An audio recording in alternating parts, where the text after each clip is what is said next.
Mark Smelly Bell here to talk to you today about eating 10% fat and being 10% body fat. You are what you eat. You guys have heard this before. This old adage, this thing has been around for a really long ass time, that we are what we eat. And it's very interesting because it turns out that it's pretty dang true. Even recently, I've heard that the body fat that you shed, I was 330 pounds at one point, and some of that 330 pounds was peanut butter cups. And so some of those fats were being released into my body. They were stored in my body, right? And then they were released into my body as I started to, lose more and more weight over time. Those toxins, or whatever you want to call them, they get burned up, but they also kind of get released in your body. And you end up with these detrimental fats, these PUFAs, or whatever types of disgusting fats they are, that come from something like a peanut butter cup. Who the hell even knows that point, because it's a Frankenstein food. But you are what you eat.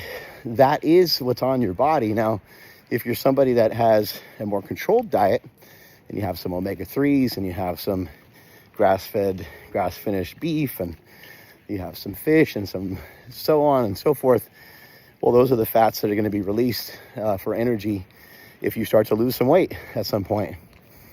And so it's really interesting that you are what you eat. But even more literally, if you just eat something, you eat things that are lean, you're going to be lean. If you eat things that are fat, you're going to be fat. If you eat things that have a ratio and have a percentage associated to it that is very high in fat, it's going to be very difficult for you to be lean unless you're doing something weird with your diet, like you're on some sort of ketogenic diet or something like that. But other than that, you don't get to circumvent that at all.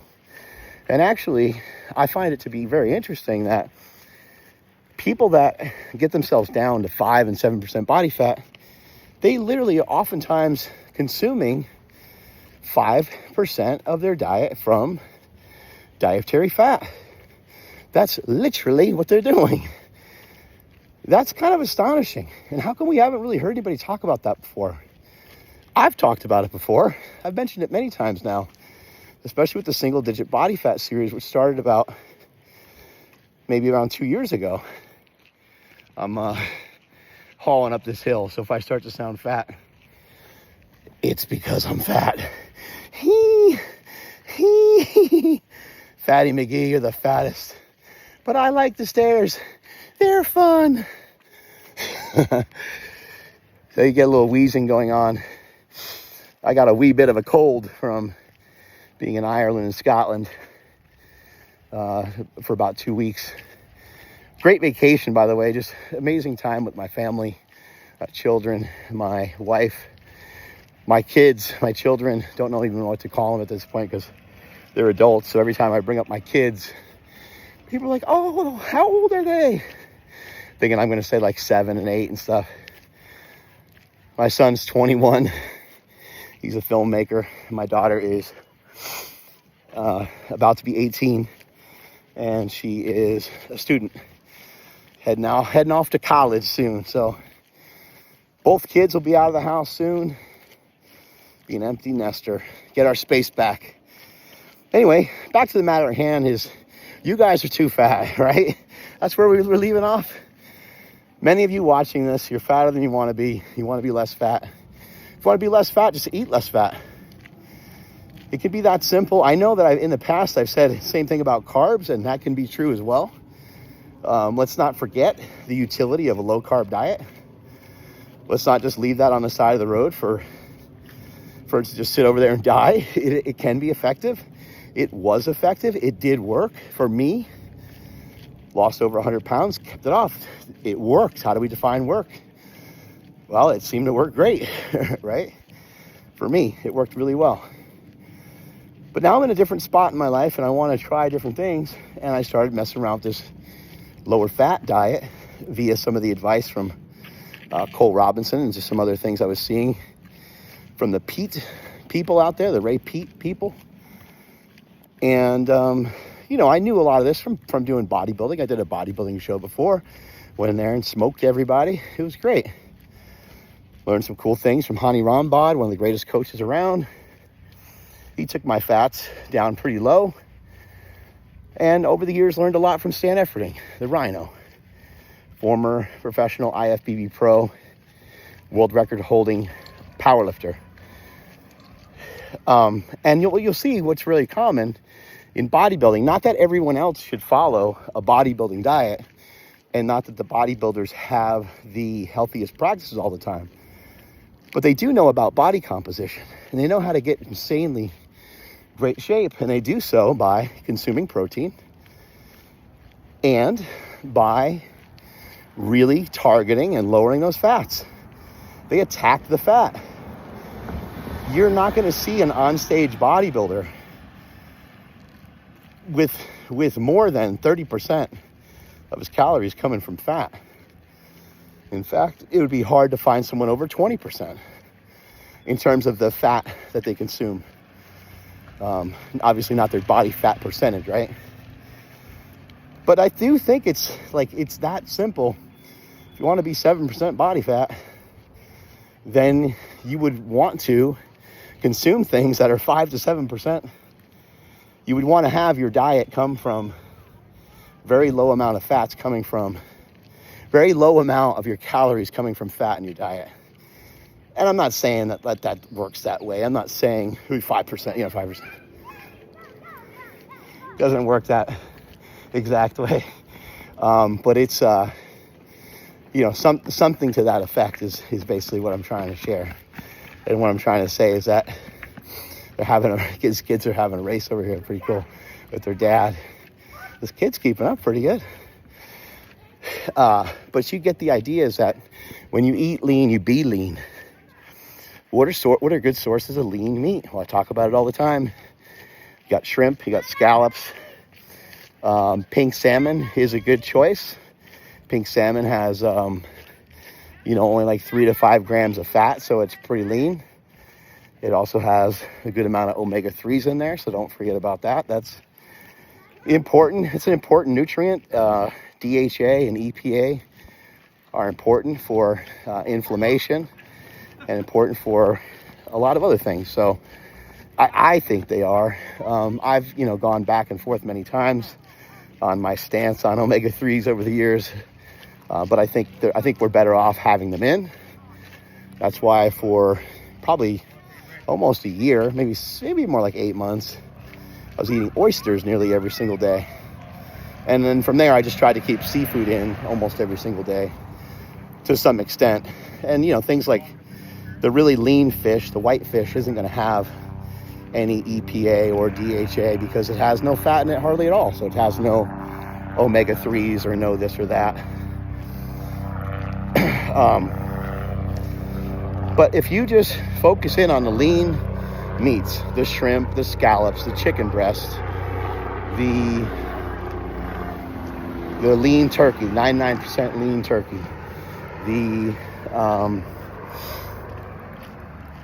what else we got? We got canned chicken. We got canned tuna. Canned stuff is great because it just lasts forever. So that's why I have the canned pink salmon as one of my staples. Just there whenever I want it. I throw some salt, maybe some pepper in there. It's delicious. Or mix it with some rice. When you get to eat carbohydrates, eating stuff gets to be so much easier. You really get an opportunity. Even really lean pieces of meat are easier to eat with like a potato or potatoes. You get the small potatoes, throw them in an air fryer. These are all simple, easy things to do. The cooking is easy. The cooking is simple. We don't need oil. Everyone's always asking about oil. But you can use some, tallow here and there, and you could use some olive oil if you really need to, but I just don't think you need it. I don't even understand what anybody's ever talking about when they're talking about cooking with oil, since I've never done it. I don't really use it. I guess maybe for egg whites, I'll put some stuff in the pan so shit doesn't stick, but your turkey and all these other things are not going to stick to your pan. Maybe they will at first, like if you go to move it too early, but like let it cook for a little bit, and then some moisture will build up. And you could also throw a little bone broth in there too if you really want your meat to slide around and you don't want it to stick to the pan at all. But yeah, I think, this is a really simple tip. Let's go over a little bit of the carbohydrate selection, because there's some confusion. I know that Cole is like saying, hey, no refined sugar at all, ever. Like, keep it clean. And I don't disagree with that. And I think that for those fat guys out there, you have to be strict. And if you're not strict, then you're going to go like off. You might go off the rails a little bit.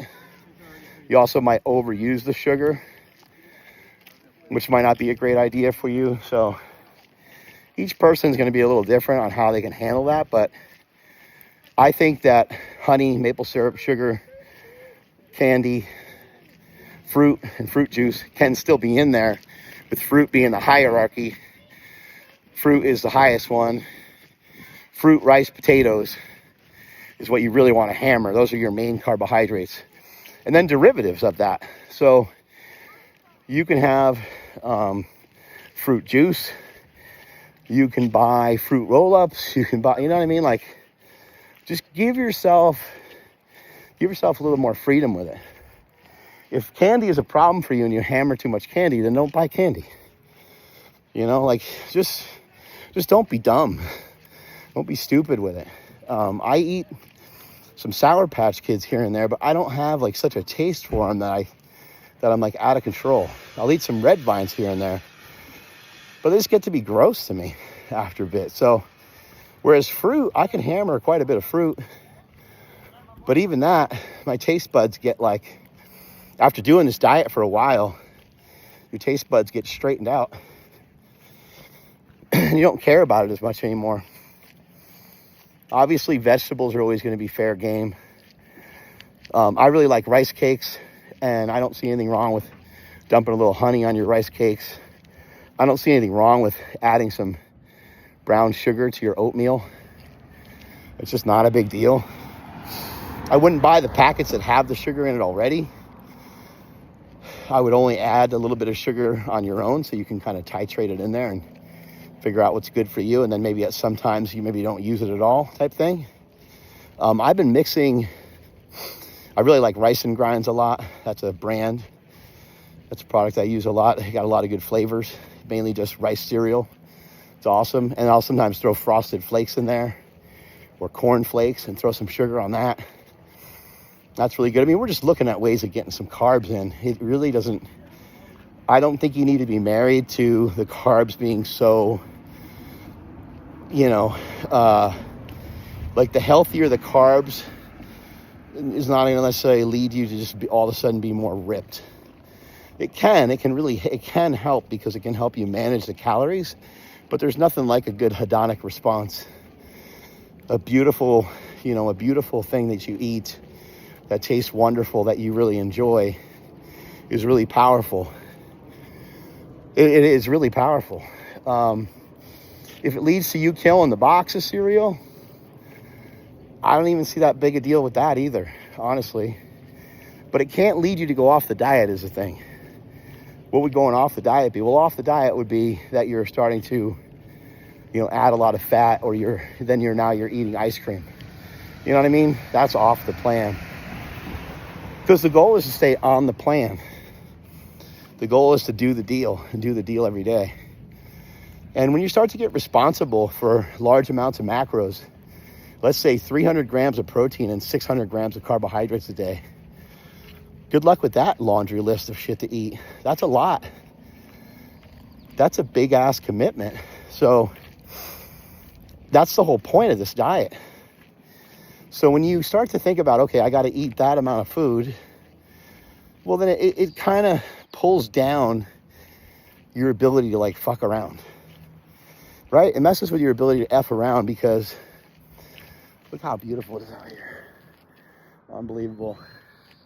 Everybody listen up. Public service announcement from your boy Smelly. Get rich. Get rich or die trying, like 50 Cent said. Honestly, earn some money and get yourself a beach house. It is like such a cool thing. And the trip that I just went on, Ireland, Scotland, and stuff like that with my family, bringing nieces, nephews, brother-in-law, sister-in-law, and like assisting with some of the pay for it and stuff like that. It's like, if you're going to be, like, what's success without being able to share it with people? You know, like, this is cool. But for me to literally just, honestly, just be out here on my own, completely on my own, like, there's just no fun in that. You got to be here with someone you love, someone you care about. Makes it, although I haven't tried it by myself completely. That's not true. I actually have come up here a bunch by myself. During the pandemic, I hung out up here for weeks on end. It was amazing. Pretty much just by myself. It was awesome. But anyway, be rich. Figure out a way to make more money. Nothing's ever too expensive. You just got to make more money. You got to put more time in. You got to put more work in. Hey, look at these stones right here, eh? Maybe I should try to lift that one. Nah, that's too big. That's actually too big. Now that I got closer to it, it's like, holy shit. That sucker's huge. I'm going to start learning how to lift some stones and some bags and stuff a little bit more formally from a few guys saying strength coming up. I'm excited for that because I could really use some lessons to work on that and to get better at that. Look at that valley right there. Jesus. Sorry, guys. So yeah, this diet, you know, it's going to make you responsible for a lot of food. And like you need to service your body with these nutrients. You need to give your body this food. And I just want to finish, like, junk is junk, better is better. So I did talk about how you can mix in, titrate a little bit of junk in there. But the less junk that you have in general, probably the better off you're going to be. However, I think that if a little bit of junk is in there, then it leads to 100% or very close to 100% adherence, which is everyone's problem in the first place. They can't adhere. They really struggle with adherence. Why do you struggle with adherence? Put it in the comments below. The fuck is your problem? Ryan will have to bleep that one out. What's your problem? Like, why do you struggle with adherence? Why can't you get the food right? What is wrong with you? Are you addicted to food? You might be. But can you just swap it out? I mean, come on. Can you just start making better decisions? Look, I've been saying this forever. If you start to hammer protein and you hammer natural carbohydrates, like, what's better? What's better than a white peach? What's better than a nectarine? You know, look, you know what? Food manufacturing companies, give it your best shot. Go ahead. Make something better than watermelon. Make something better than honey. Make something better than maple syrup. Go for it. You go ahead. All right, go ahead. They can't do it. They don't know how to do it. And, you know, they do make some really wonderful things. They make things like Doritos, and they make things like peanut butter cups and stuff like that, which are things that have, you know, combinations of fat and salt and sweet all coming together at one, and it makes it very difficult for you to figure out how to stop overeat. Like, you just want to keep eating it because it's so good. But it also has no protein in it, so your body's like a bottomless pit. It's very low in protein, so your body's like, I want more. Where's the protein at? And there's no protein in there. You're not going to find the protein you're looking for at the bottom of a tub of Ben & Jerry's. I mean, even if it did have protein in there, it's not like it would stop you. You know what I'm saying? It's not like it would completely halt you, right? But if you did eat a chicken breast beforehand, before you had that Ben & Jerry's, you might be like, oh. But that food is still so different that you still probably plow the whole thing. Who are you kidding? That's what makes it difficult. But look, man, they're all mimickers. Everything is just trying to mimic what Mother Nature already gave us. The chocolate and so forth, even in a Ben & Jerry's, already occurs naturally in nature. Look at the drugs that we have. We have some really awesome drugs, really powerful plants. And big pharma, big pharma takes stuff out of lizards, right? Like that's what the GLP-1 things are. It was something that was discovered within a lizard because those guys don't need to eat for a really long time. It's interesting, right? It's all here. It's all right here. And it's right here. It's inside you. It's within you. That's why the name of my supplement company is called Within You Brand. Within You Brand Supplements. That's what my mama taught me. Things come from within. They come from the heart. They come from the inside. All of your answers are in here and in here. The greatest podcast you will ever do, the greatest interview you will ever listen to is the one that you do with yourself. Don't ever remember that. Don't ever forget it. Think about that 3 times fast.